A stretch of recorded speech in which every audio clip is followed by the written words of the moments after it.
Hi and happy 2026. For those who are new here, my name is Kristen and this channel is called A Light in the Tent, where I talk about my journey through various health issues and about faith and the intersection of those. Today I want to talk about my approach to healing and to recovery from chronic illness in 2026. I'm so excited to be able to say that I can even think that, and I'm really excited to share with you all what's been going on. So in the last video that I created, I was exploring whether or not I might be experiencing mast cell activation syndrome. And the reason for that is that I was diagnosed with hypermobile EDS, with POTS, postural orthostatic tachycardia syndrome, and a bunch of other diagnoses as well. Mast cell activation syndrome is a common comorbidity of EDS, so I had heard about it in support groups and elsewhere. So I'd started to really dive into that given my flare-up of symptoms from last year. Where I left off the last video was I was considering genetic testing for certain variants that might cause me to not be able to detox my body effectively, such as certain genetic variants that make it difficult for people to detox from mold exposure, for example, and make them more susceptible to chronic illness resulting from mold exposure. My family, we lived in a home for quite a long time, basically my entire childhood, exposed to black mold. We don't know when exactly it started, but we discovered that upon moving out basically, and the house had to go through a massive remediation. It was quite a lot. I didn't really understand the implications of that at the time that I first learned about it. There wasn't really much on the internet about it other than mold can cause allergies and aggravate asthma. So we've come a long way now, and re-diving into that, into mold toxicity as a subject, I started to also have that in mind, especially as I came across it with those who are dealing with MCAS, with histamine intolerance, and those what some people call multiple chemical sensitivities. So I strongly suspected that that was the case for me. I went to see an allergist immunologist, had normal tryptase levels, so it didn't look like MCAS was really going to work for me in terms of a traditional diagnosis, if that was the case. And I had also started looking into the more naturopath and functional medicine approaches. I had been exposed to these approaches quite a bit in the past, and it was just something that I saw as a bit cost prohibitive at the time. Thankfully, I had been able to save up a medical emergency fund, and so I was actively saving money in case I needed that. I had been planning to use that in case I ended up in the emergency room or something like that and needed to pay for that care, but basically what happened was how I got from the last video to where I am now. Full disclosure, I am now seeing someone who is a naturopath and a functional practitioner, and I'm very, very grateful for that. I'm grateful for that ability to do that. I have learned so much, and how I went from being where I was to now,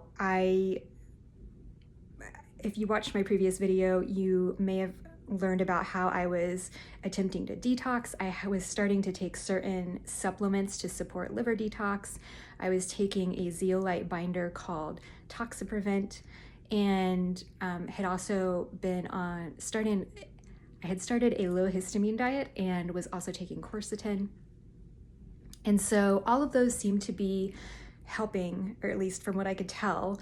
And I started to have literally days where I felt better than I ever felt in my life, ever. Like, I didn't know it was possible for me to feel that good.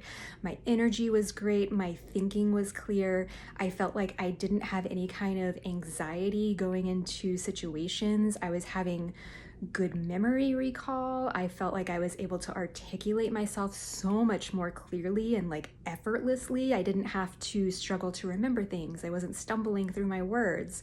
I wasn't word finding. And that in and of itself was incredible. I started to perceive my outside world much more clearly. And I don't mean psychologically, I mean physically, literally, like my vision felt like it was changing. And I don't know if this was neurological or truly vision related, but it was like going from what I imagine high definition to 4D would be like nowadays. Or maybe standard, maybe standard definition to 4D, because I had felt like my perception of my outside world was slowly deteriorating over time. I was getting dim vision. I had already had astigmatism, so I was, aware of that, but it just felt like things were becoming less and less crisp. But also, having EDS, I also was aware that I had proprioception issues, like just being able to sense where my body was in space. And I started to feel like things were much, much easier to deal with the outside world. Things were just very clear, crisp looking in appearance, and I felt very aware of where my body was. I felt grounded without any kind of psychological hoops, like no mental health tools involved. Like I just felt grounded and I felt good. And that was absolutely huge. To feel like I literally had the thought of, I no longer feel chronically ill. And that was a very, very emotional moment.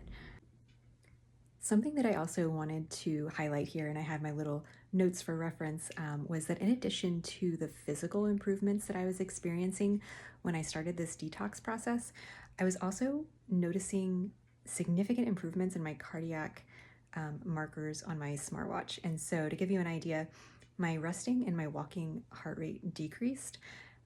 My cardio fitness for the first time in years was above average. I typically am below average. And I also noticed, so to give you an idea, from January 2024 through May 2025, I was averaging between 1 and 2 high heart rate notifications per month on my Apple Watch. And whenever I saw cardiologists about this, they knew that I had the POTS diagnosis, but they just said, it's unexplained tachycardia. And I had had several Holter monitors that I had gone through, but nobody could really explain why I was having tachycardia. And so to suddenly not be having these high heart rates and to see this kind of improvement over time was so encouraging. And this was without even changing my exercise routine. So I thought that was pretty significant. I showed it to my GP and she was impressed. She was also very curious. She had spoken to another patient recently that she said went through a similar process with I think it was the low histamine diet, and had also been experiencing improvements. And so she was kind of intrigued by it from what she said. She also, my GP ran my labs just to make sure that, all those labs were coming back normal as I went through this process. And, my cholesterol was great. My liver is normal. All of the results came back normal with the exception of one, which indicated that I might have some kind of acute infection, which I did get sick, literally the next day. So I think that might have been part of that. So anyways, I just wanted to share those cardiac marker kind of highlights. But the thing was that wasn't consistent. And so I would have these days where I felt incredibly good. It felt like my energy was great, my thinking was great, but then I would crash.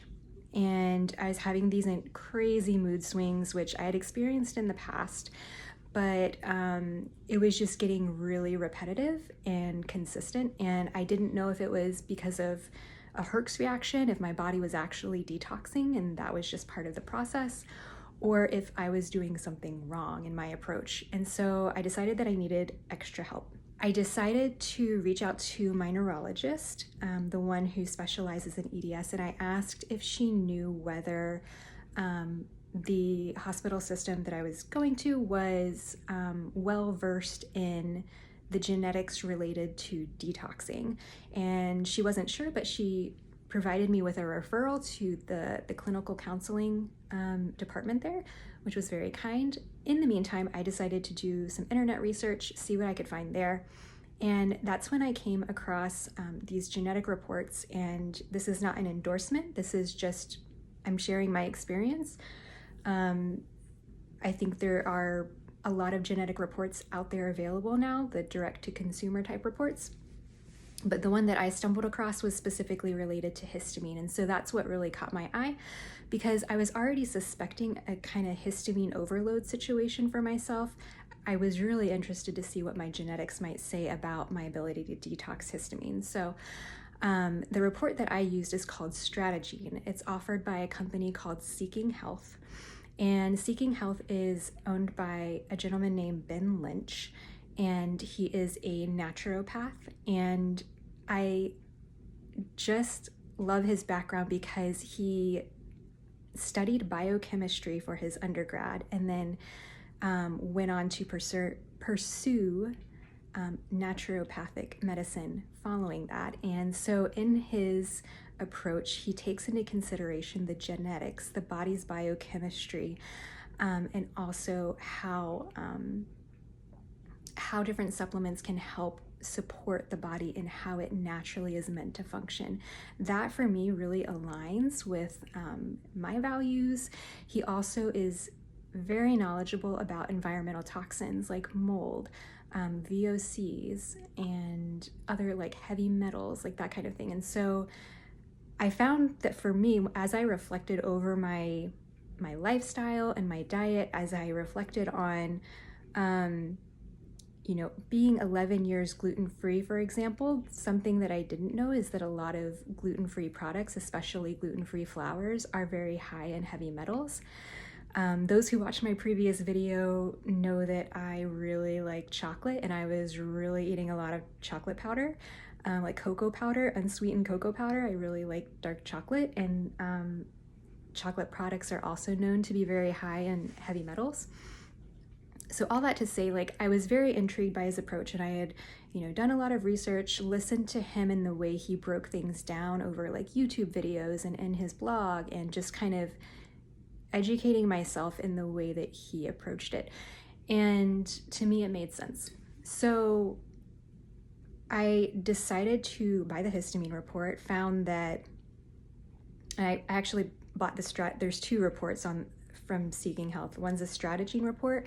The Strategene report comes with, I think it's 7 genes that are known to affect your biochemistry.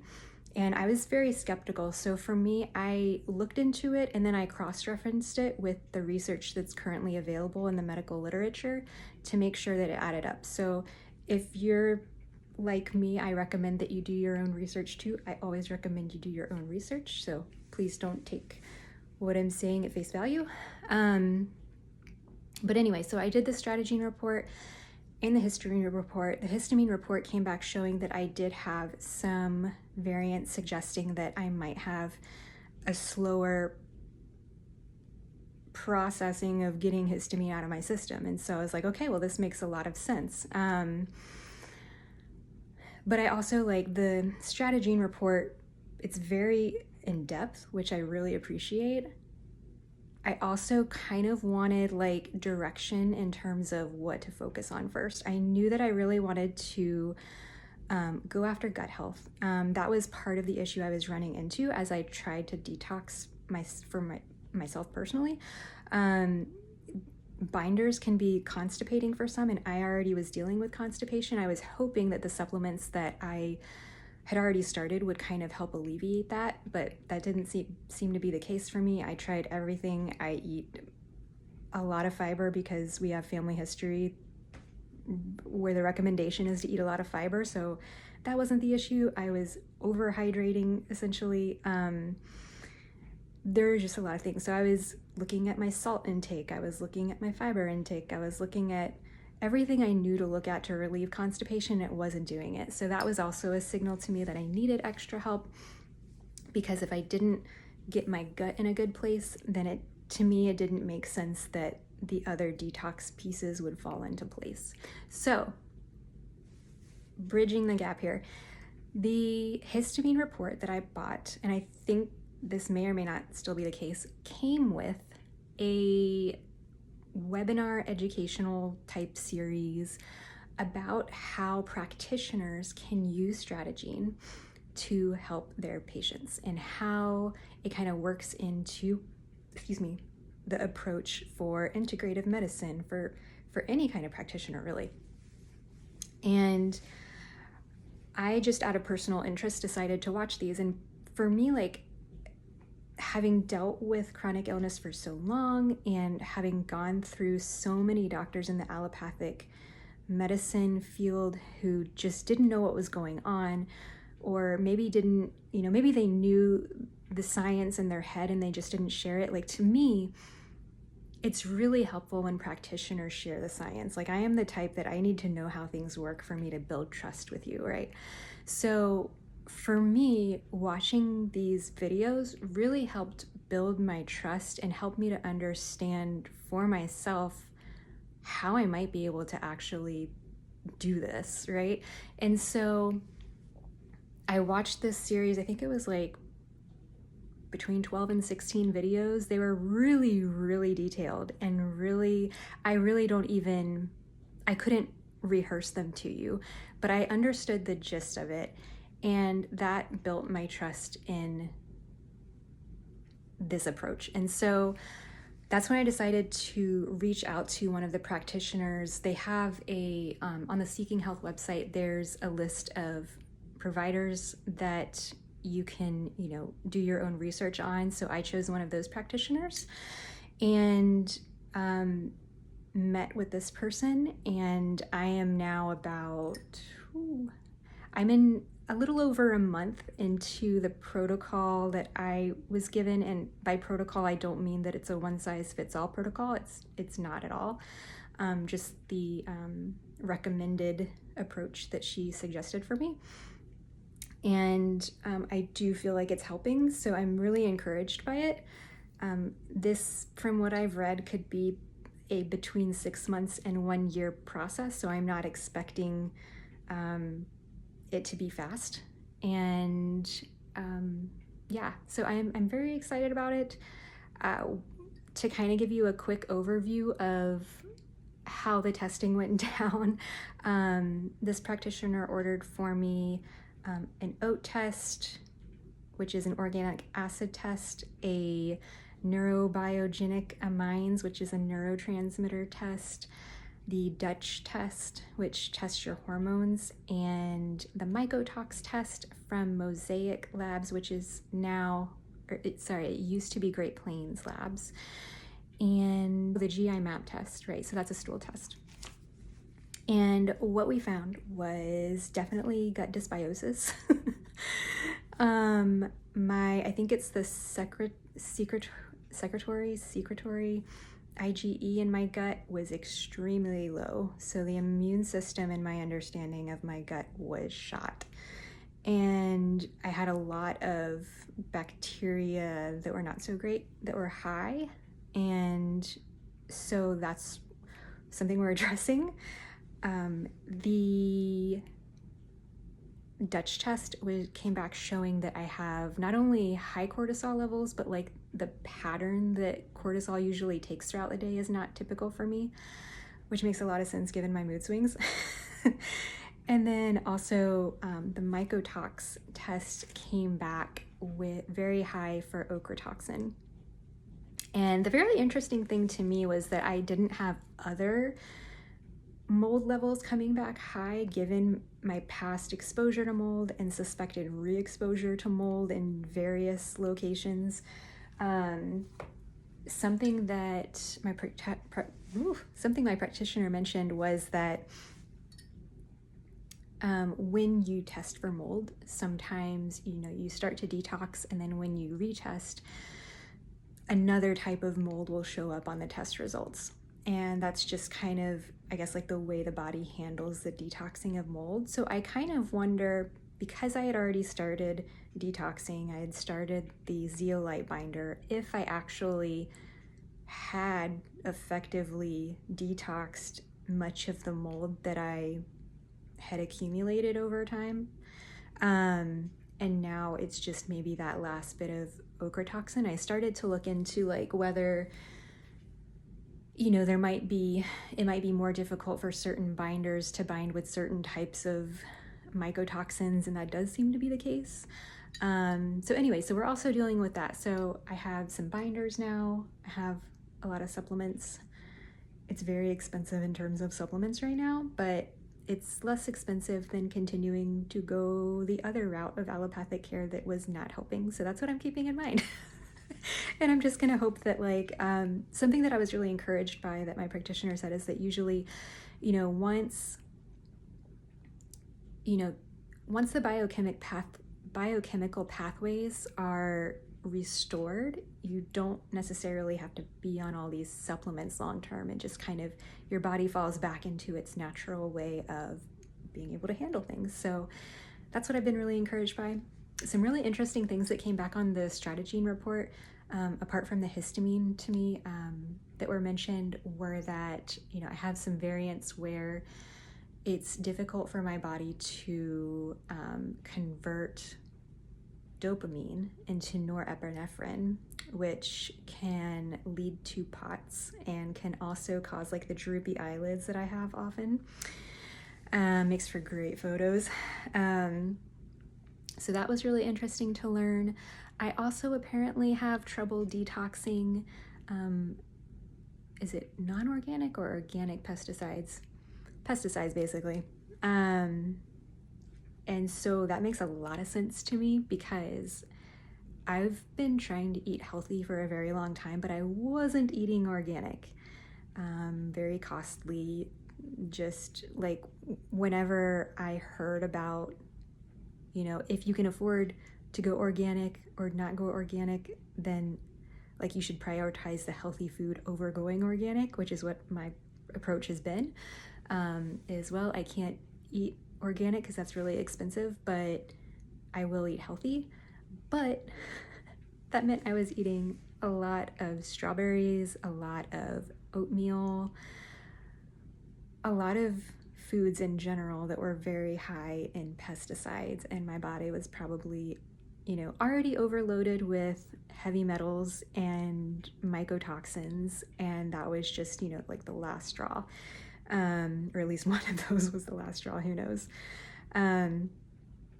So I have shifted into a mostly organic diet. I'm still low histamine, I'm still gluten-free, I'm still mostly dairy-free. It's just depending on whether or not the dairy is high in histamine or histamine liberator. So yeah, that was really interesting for me to learn. What else was there on that?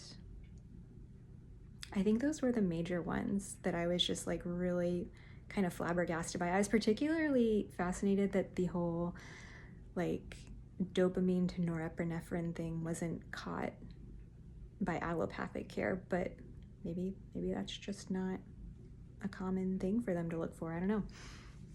But anyways, so that's where I'm at. I'm very excited. I didn't, of course, mean for this to be a prescriptive video. I never mean for these videos to be prescriptive, but I did want to share my approach because I think this could be really helpful for kind of anybody dealing with chronic illness, like areas to explore. That would be my suggestion. If you're dealing with chronic illness, look into, you know, your genetics and, you know, the pathways that are affecting your biochemistry, specifically those genes, like your glutathione and your neurotransmitters. They're so important. That being said, if you are familiar with the field of epigenetics, and if you're familiar at all with Ben Lynch's work, then you might be familiar with the phrase genetics loads the gun, but lifestyle pulls the trigger.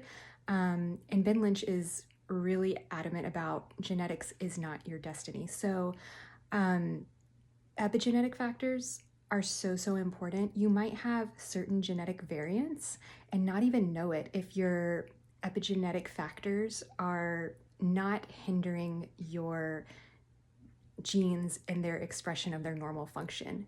On the flip side of that, if you might not even have a genetic variant. For example, I don't have one of the common MTHFR variants. However, my body is expressing itself, or at least has been in the past, as if I did have an MTHFR variant because of the epigenetic factors that were happening in my body. So if you feel that you are restricted and you're not able to look into the genetic side of things, just know that actually looking at those lifestyle factors might be more important actually than looking at the genetic side of things. Look into gut health. Look into your environmental toxins that could be impacting you that you might not know about. We live in such a toxic world. If you live in a industrialized country, it's basically impossible to avoid exposure to toxins.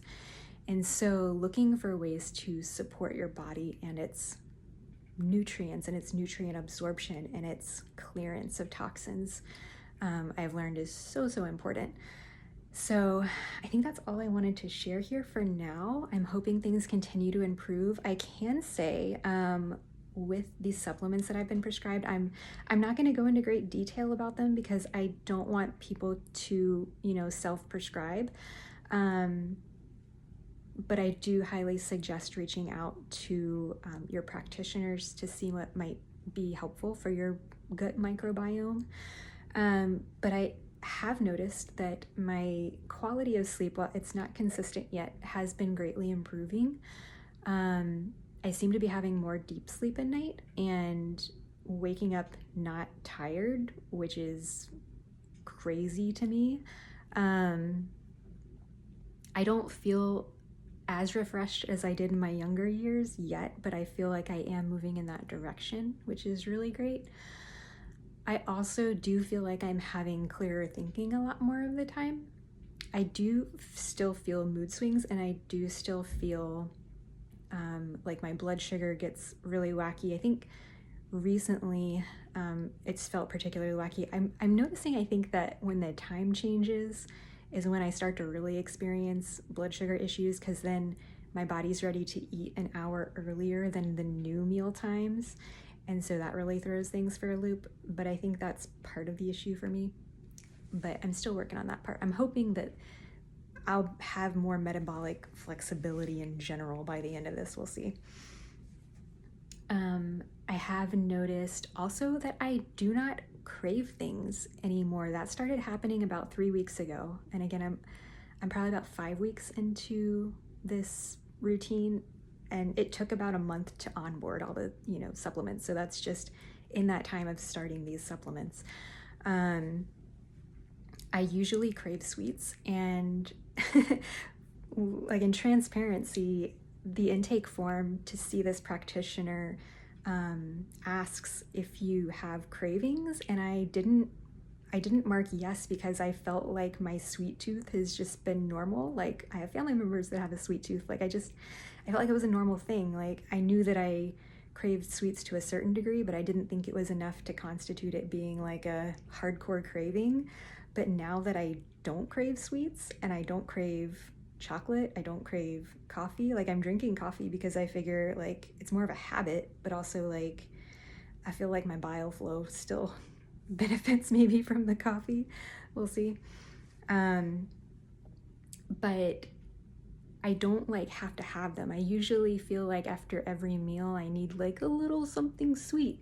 I don't feel that anymore. And it's really interesting now going to the grocery store and just being like, not feeling I'm beholden to getting something sweet. Like, it's good. It's just also very strange. Like, I kind of, in a weird way, am sad that I don't like get all excited about sweets, which like that's been part of my personality for so long.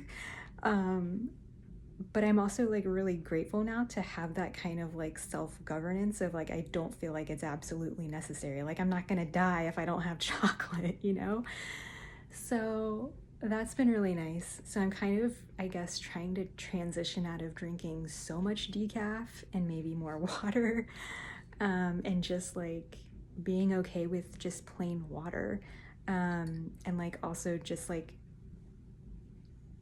not a whole bunch of fruit, like having to, like, usually that's my kind of coping mechanism for cravings is like I'll have like a piece of fruit if I want something sweet, so maybe some fruit and some chocolate, and that's my thing. But like now I'm just kind of reorienting myself around, okay, I have more flexibility now.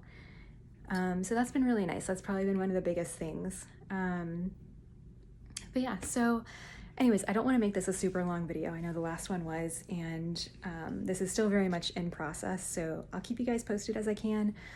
If you have any thoughts or comments, please feel free. I'd love to hear how you all are doing, and I will talk to you next time.